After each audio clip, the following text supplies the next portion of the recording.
farm. She mentions the bronze turkey particularly. And in the American Farmer, one of these agricultural journals of the 19th century, keyed in on that bronze turkey was actually one of the most favored breeds. And why was that? Well, as the American Farmer says, they are much sought after because they derive from wild stock. The bronze turkey was the turkey breed that was sort of most closely related to the wild turkey.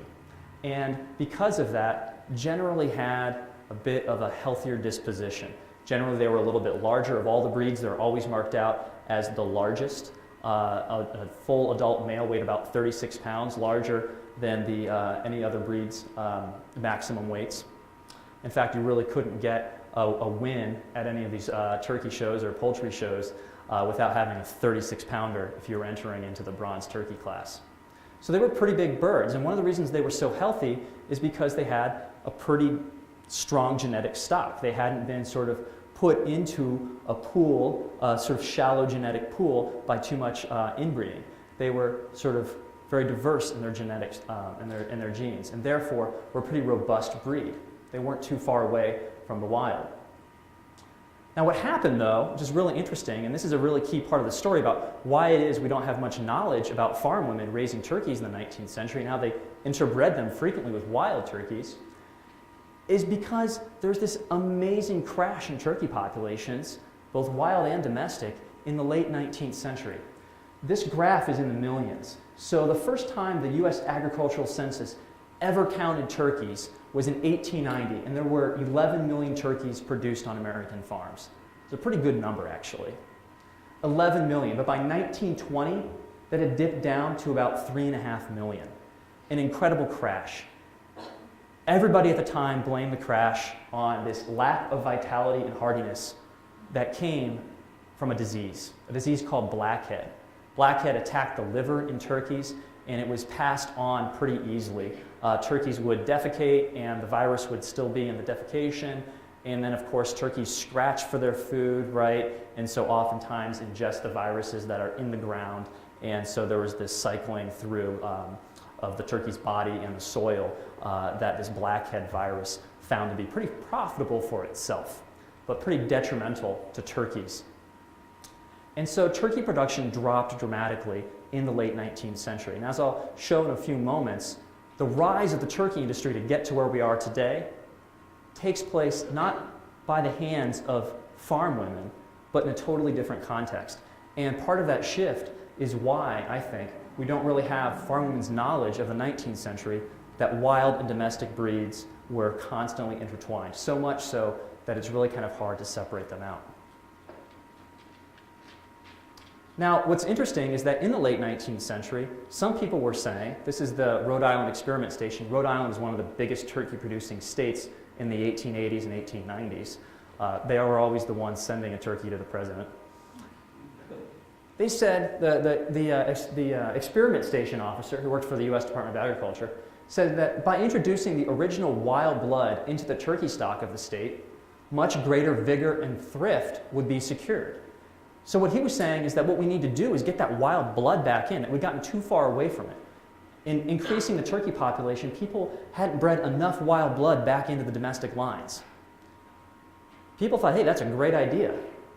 The problem, though, was where you would find a wild turkey in 1900.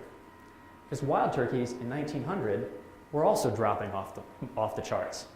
We have about 2 million wild turkeys in 1800. Historical ecologists actually estimate far greater numbers from before 1800, but I'll start with 1800 at about 2 million. It's a pretty severe drop all the way down to about 1925 when we have about 30,000 turkeys. From about 2 million at the beginning of the century to at around 1800 to 125 years later, reduction of about 2 million to about 30,000. And it's an incredible reduction. In fact, some folks were worried that the turkey was going to go extinct in North America. An insane reduction in this wild population. So if you're thinking, gosh, we'd like to solve this problem of really poor domestic lines by getting some wild blood into it, you're kind of in a difficult position because where the heck do you find one of these 30,000 turkeys? And so there was a big challenge. Now, what I want to talk about is how the restoration of both the wild turkey population and the domestic turkey population, following these sort of simultaneous crashes in their population at around 1900, actually led us away from that knowledge that farm women had that domestic and wild turkeys were constantly interbred. We don't really know that anymore because of the way in which these two turkeys, the wild turkey and the domestic turkey, were restored. There wasn't really a place for farm women in these two processes of restoring the wild turkey and restoring the domestic turkey in the 20th century. So this next part is all about the restoration of the turkey, but the loss of knowledge. And there was a little bit of a debate going on among those who were interested in the wild turkey. And this gentleman, William Tegetmeier, is a naturalist. He's somebody who is interested in getting to know what he would call wild nature. He's interested in nature as it exists in his mind before it's sort of interrupted by human cultivation. A lot of naturalists of the 19th century had that perspective, that their interest should be in nature that is sort of untouched by human hands. Here's what William Tegetmeier wrote in 1885 about the wild turkey. He said, if there is one fact about the wild and domestic turkeys, if there is one fact more clearly ascertained respecting the domestic turkey than another, it is that it is certainly not descended from the common wild American species, as is generally stated by the compilers of the greater number of our works on poultry. Clearly, William Tegetmeier was not doing the work that Martha Ballard had been doing, right? He had not been crossing these turkeys. He was so distanced from how domesticated turkeys were actually produced in close relation to wild turkeys that it was possible for him to make this statement that, no, they're not related at all. Now, the reason he can do that, I strongly believe, is because of the distance that naturalists had from farmers.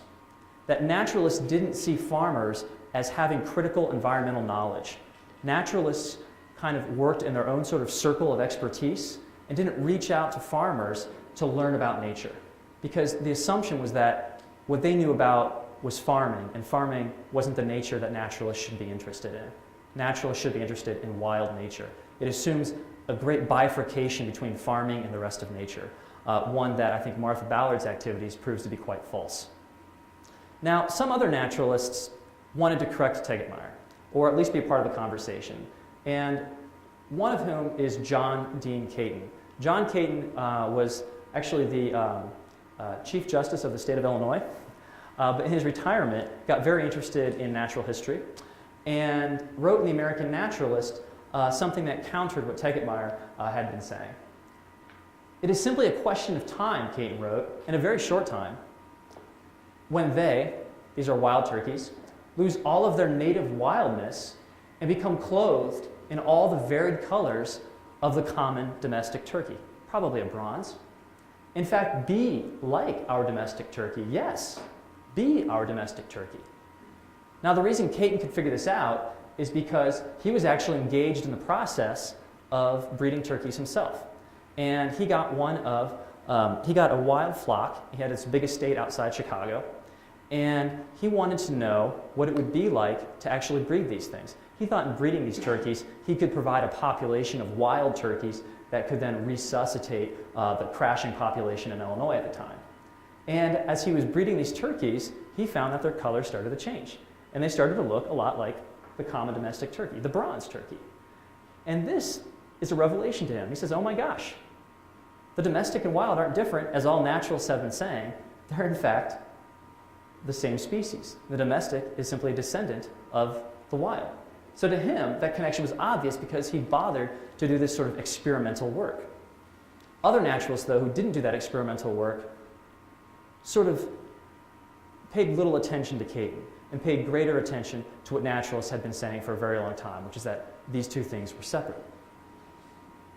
Now, as the wild turkey population increases, and this is an amazing increase, these are in the millions. So I said at 1925 there was about 30,000 turkeys, wild turkeys in the country.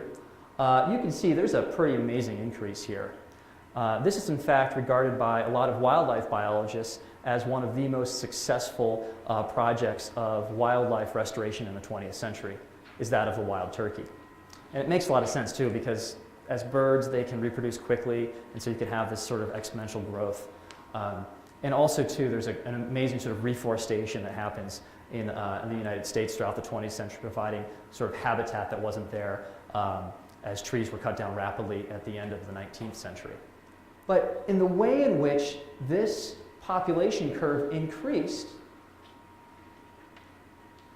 the wildlife biologists, who really sort of study not 19th century farm women, but they study the works of naturalists who came before them, didn't really have any knowledge of what Martha Ballard had been doing 100 or so years before. And in fact, they didn't want to have that knowledge. Because what they weren't doing was trying to create some sort of domestic wild hybrid. They wanted something that was pure and wild. And so they took those remaining 30,000 and actually went out and they tried a variety of methods to catch the wild turkeys. And they tried to make pens that didn't work. And ultimately what they did, in the words of one wildlife biologist, was pretty comical. They would have to use helicopters sometimes. This really kind of got going in the 50s and 60s, and they'd try to drop nets. Of course, the helicopter scared the turkeys away. But there was all these sort of trial and error processes of trying to capture these wild turkeys so that they could rebreed turkeys for hunting from this wild stock. So they had no concern whatsoever with what farm women had been doing. They wanted to get something that they could regard as purely wild. And of course, that's what they were successful at, right? That's what they were trained in, and that's what they did. But their work also was a pretty narrowing channel of knowledge about turkeys. And in fact, so much so that the Wildlife Society, which is a very reputable organization that's main interest is in protecting wildlife in North America, was able to write in 1967 without any hesitation that domestic varieties of turkeys arose from stock brought from Europe, not from native wild birds, because they simply had no knowledge of how farmers had been breeding turkeys for a very long time. And in fact, they said so much. They also said history of domestic turkey raising is very obscure. Never mind the hundreds upon hundreds of volumes that there are on poultry raising from the 19th century. That information is available. But the Wildlife Society didn't regard that as information that they should go seek. The idea that somebody at the Wildlife Society would go out and try to find a poultry raising guidebook from 1880 simply wasn't present. So it was possible for them to have a very narrow knowledge about this bird that they're in fact so dedicated to restoring. Now, the domestic turkey has a similar sort of miracle population increase. These figures are in the millions. So where I left you off a while ago with the domestic turkey, the population was about 3.5 million in 1920. And that was a crash. In 1890, it had been like 11 million. So we're at the pit of it. We're at the very bottom here in 1920. We're at the lowest of the low. Well, it increases, as you can see, dramatically. These are in the millions. So from 3.5 million, and the big jump, I think that the really significant jump actually is the early one up until about 1930, because that's when all the structures get in place of the USDA and of a new sort of type of turkey farmer. All that stuff gets set up. That increase to me is the most important. Once you have a sort of system of turkey production in place, then it becomes possible for this amazing increase that happens here, just to 1950 I've given you, where turkey production gets up to about 50 million. We're at like, I think, 270 million today. There's an incredible increase in these turkeys. So this moment of 1900 was really the low point in probably in all of the Holocene for turkey populations in North America. And since then, in the last 100 years, we've gone to the most abundant turkeys we've ever seen in North America. When you consider the domestic population. And this is the domestic bird, the white one, and I'll talk a little bit about why he's white. I also want to talk a little bit about why it was that farm women weren't part of the process of increasing domestic turkey production. We could begin simply by looking at this quote from a turkey raising manual, not from 1880, which would have told you, hey, cross that with that wild blood, but from 1928, a different moment, and I'll talk about that moment in a minute after we look at this quote together. This quote reads, Mrs. Johanna Appleblossom, not a real person, right, will tell you that she fed them, the turkeys, fried cranberries and horseradish with a pinch or two of wagon grease and raised every single one of them. None were lost to death. Yes, sir, every one of them, back in New York State in 1898. This is from a turkey raising manual called There's Gold in Turkeys. There was a movement in the 1920s to get Americans, particularly those who were marginalized farmers. The 1920s, if you don't know much about agricultural history in the United States, were a really bad decade for American farmers. Simply put, production of all sorts of agricultural commodities had so increased that farmers were sort of competing against each other, and it was really difficult to make a living as a farmer in the 1920s. So the USDA, the U.S. Department of Agriculture, was trying to find all these other ways to get farmers to make a better living. One of which was to suggest that they start raising turkeys. And they didn't do it in the same places that turkeys were raised before. There was a sense that turkey raising was unprofitable in places like Rhode Island, where turkey raising had been sort of all the rage in the 1880s or 1890s, because everybody there had the memory of blackhead. They had the memory of that disease. That was the same not just for Rhode Island, but also for all of New England and a good bit of the Midwest as well, especially the eastern Midwest and some of the South. Turkey raising really takes off in a different region in the 1920s. It takes off in the American West.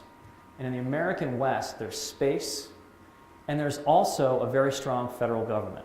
And the government's charge in the West is to make farming profitable. And the USDA says, look, we need to get as many profitable farms going as we can. So turkey raising is something that we could possibly do. Now, what's interesting about this particular turkey raising book, There's Gold in Turkeys, is that it's not a USDA publication. It comes from Purina. What Purina is trying to do here is sell grain. So they're making fun of what a farm woman a century before would have fed her turkeys, because they want the turkey farmer to buy grain from Purina. Make sense? Now, here's what they say. They continue. You should listen to all this and forget it all. In one ear and out the other. Don't let them scare you. Keep your own counsel. Buy Purina. That's keeping your own counsel. So, using this sort of gendered language was a way for people involved in what we could call the industrialization of turkey raising to separate their new project in the American West of raising a great many more turkeys than were ever raised back east, was a way to sort of separate their project out from the past. Say, well, we're doing it in a modern way. And gender was a way to sort of make their project somewhat different than what had come before. By calling earlier efforts, well, just kind of making fun of them and identifying them with farm women who weren't experts, perhaps, was a way to sort of highlight how modern, or supposedly modern, turkey production in the 1920s could be in the West. And what they were all about in the West was really this type of scale of increasing